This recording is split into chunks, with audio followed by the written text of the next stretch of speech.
Experiencing a black screen, no sound, or constant resets with your Honda City's infotainment system? You're not alone. These issues often stem from software glitches or connection problems. Common issues include black screen, no sound, and constant resets, often caused by software glitches or connection problems. First, try a hard reset. Hold the power button for 10 to 15 seconds to restart the system. If that doesn't work, check the fuse box under the dashboard for blown fuses related to the audio system or display. For black screens, faulty HDMI inputs could be the culprit. If sound is the issue, inspect speaker wiring. This is what the Honda City infotainment system looks like, with navigation, audio, and connectivity features. Here's a comparison showing the improvement after addressing infotainment issues. Remember, Honda issued a recall in early 2025 for software bugs.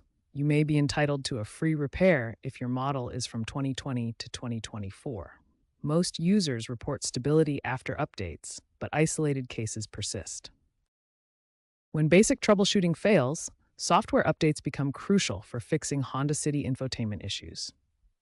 Honda has rolled out over-the-air updates and dealership firmware fixes to address black screens and sound issues. These updates have resolved about 85% of reported problems, according to Honda's reports. Use the Honda Link app or visit a dealership to ensure your system is up to date. The app allows remote access to many features and update notifications. For deeper issues, dealership tools like Honda Diagnostic System or third-party OBD2 scanners diagnose firmware problems. Regular updates prevent bugs from outdated OS versions. Experts emphasize that software failures cause 70% of these problems.